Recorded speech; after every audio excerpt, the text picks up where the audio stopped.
Sekarang mau berbicara seperti pengamat.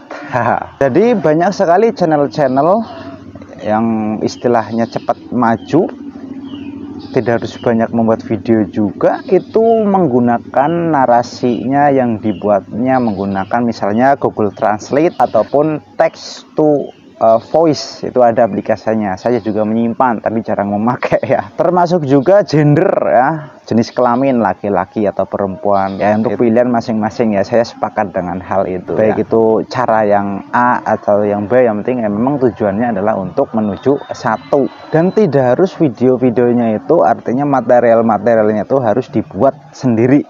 Misalnya seperti ini, menggunakan direkam hasil sendiri, itu tidak harus ya. Bisa itu menggunakan istilahnya dalam itu adalah fair use ya, yang bisa digunakan wajar. Yang penting kita tahu bagaimana caranya untuk menggunakan material itu menjadi fair use, ataupun termasuk pada musik.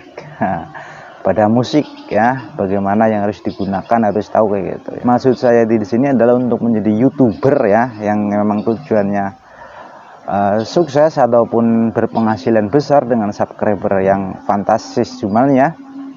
Itu YouTube tidak memandang masalah gendernya, masalah apa yang dibuatnya, maksudnya alat yang untuk membuatnya. Bisa itu menggunakan aplikasi voice to text ataupun misalnya ya semacam ini juga ya, yang memang benar-benar original. Dan itu tidak menjadi, meskipun original itu tidak menjadi diperhatikan, wah bahwa ini benar-benar kreator yang memang membuat atau berusaha dalam pembuatannya itu benar-benar original kayak gitu, kerja keras lah istilahnya kayak gitu. Bukan itu yang dinilai, tapi bagaimana kebijakan, bagaimana konten tersebut sesuai kebijakan atau tidak, atau bagaimana konten tersebut itu efektif untuk penonton atau tidak. Artinya efektif kan berguna lah, ada nilai lainnya, manfaat, ataupun ya itu bisa itu edukatif ataupun yang hanya sekedar hiburan. Lihat algoritma kan semacam itu ya, tujuannya adalah supaya interaktif, artinya jadi banyak yang like ataupun komen, meskipun itu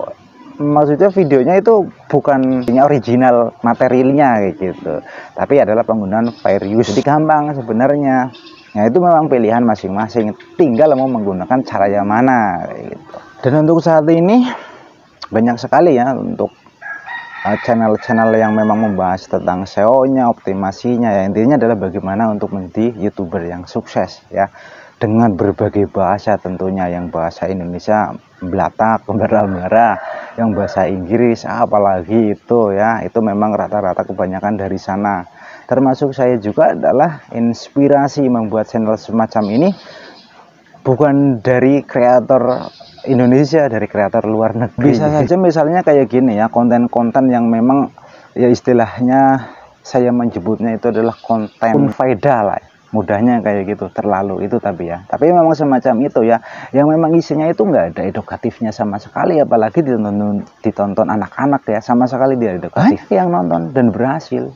Nah itu artinya tidak memandang apapun ya, yang penting banyak yang menonton, banyak yang like, yang suka atau yang membagikan kayak gitu ya, karena ya dianggap menarik. Dan yang menontonnya itu suka yang semacam itu, apapun jenisnya, baik itu unfaedah ataupun berfaedah ataupun yang macam-macam lainnya itu. Yang penting konten tersebut sesuai kebijakan, baik itu untuk pengiklan ataupun kontennya ya, tetap bisa monetisasi dan bisa mencapai subscriber yang banyak. Jadi intinya yang saya katakan di sini adalah kalau mau menjadi YouTuber itu apa saja bisa, baik itu hanya modal HP ataupun tidak memiliki skill berbicara di dalam kamera ataupun lain sebagainya. Karena sekarang banyak aplikasi yang bisa ataupun mendukung untuk hal ini ya. Pengen ada audionya, bisa menggunakan text to voice ataupun Google Translate, tinggal dipencet tombol yang suaranya itu bunyi, kita rekam jadi suara untuk membuat narasi. Terus gambarnya dari mana? Banyak sekali penyedia atau website ataupun bahkan bisa mengambil dari YouTube sendiri ya.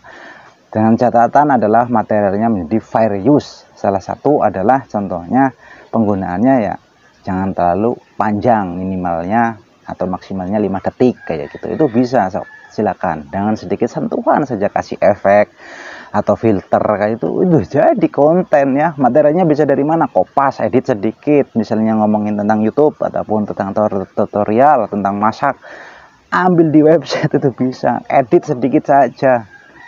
Edit sedikit, kasih yang tadinya bagaimana, terus artinya di copyright semacam itulah kayak gitu, rubah kosakatanya, itu bisa dan lolos ya, artinya menjadi konten yang bukan plagiat.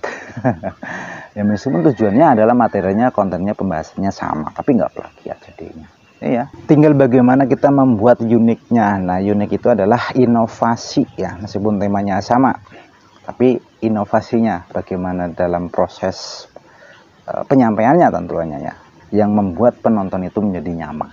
Kira-kira itu yang penting ya.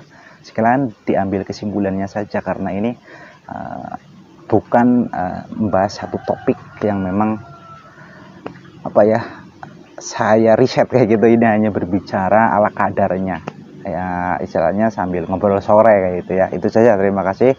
Munaji berbagi sebisanya dan seadanya. Salam.